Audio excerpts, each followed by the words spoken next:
Baiklah, sebelumnya selamat siang. Perkenalkan, nama saya Nimade Tisa Monika dengan nomor NIM 1926073 dari kelas 2A. Di sini saya akan melakukan praktek pemeriksaan fisik dalam sistem pernapasan. Di sini saya akan melakukan pemeriksaan fisik sistem pernapasan. Nah, sebelum kita lebih lanjut, kita ketahui dulu yaitu dalam pemeriksaan sistem pernapasan tersebut memiliki 4 prinsip. Yang pertama ada inspeksi, ada palpasi, ada perkusi, dan okultasi.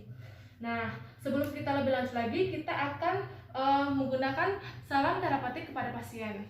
Baiklah, selamat siang Bu. Selamat siang, Sus. Perkenalkan, saya perawat Made yang bertugas pada siang hari ini yang akan melakukan tindakan pemeriksaan fisik sistem pernapasan pada ibu yang bertujuan agar kita tahu status sistem pernapasan ibu pada saat ini. Waktu yang saya butuhkan yaitu 10-15 menit. Apakah ibu bersedia? Bersedia, Sus. Baiklah, saya akan melakukan tindakannya ya Bu ya. Yang pertama yang kita lakukan yaitu menggunakan handscoon. Baiklah, setelah kita menggunakan handscoon, kita lakukan yang prinsip yang pertama, yaitu inspeksi. Inspeksi itu sama dengan melihat. Kita lihat, kita observasi, kita kaji. Nah, maaf Bu, boleh turunkan maskernya.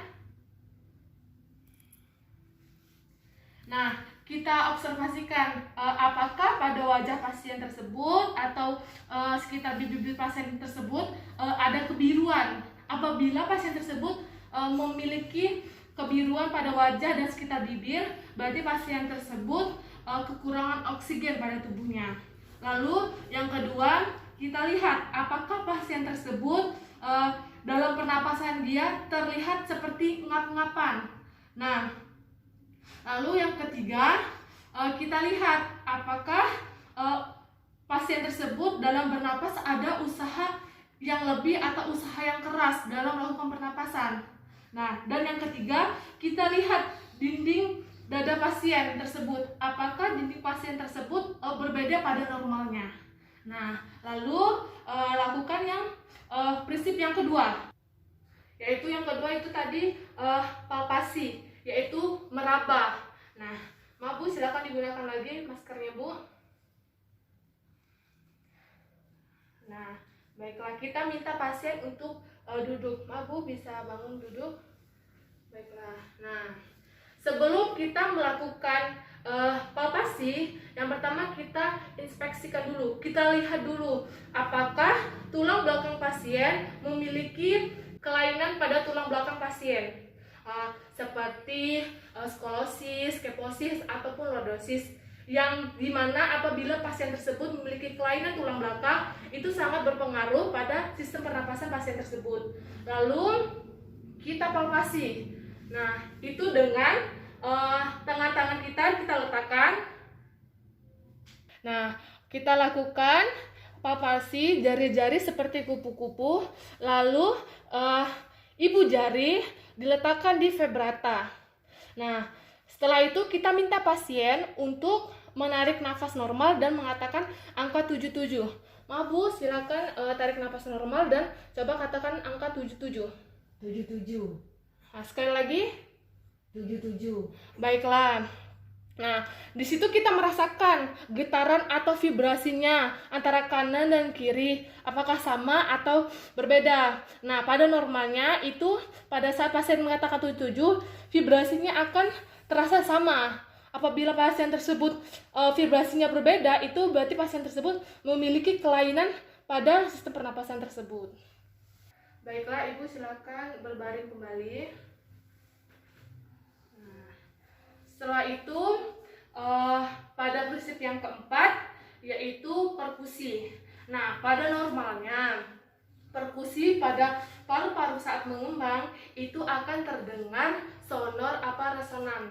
Nah, apabila pada saat dilakukan tindakan perkusi itu dia memiliki suara yang pekat, itu biasanya terdapat benda yang padat seperti dilakukan perkusi di bagian jantung atau di bagian hati.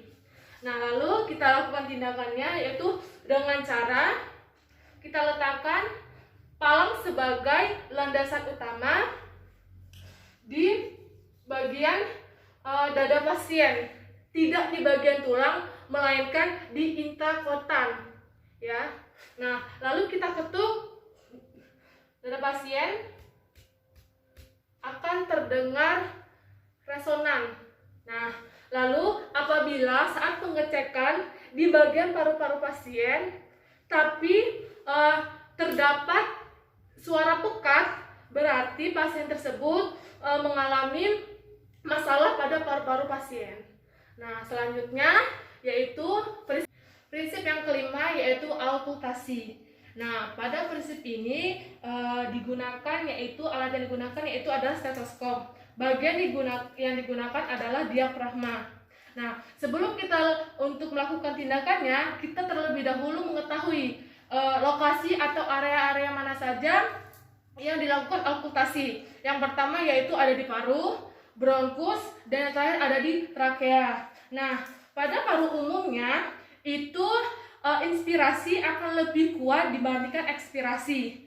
Nah, pada vaskuler itu inspirasi lebih kuat daripada ekspirasi. Dan pada bronkus vaskuler itu inspirasi lebih kuat dibandingkan ekspirasi. Nah, pada trakea inspirasi dan ekspirasi itu terlihat sama.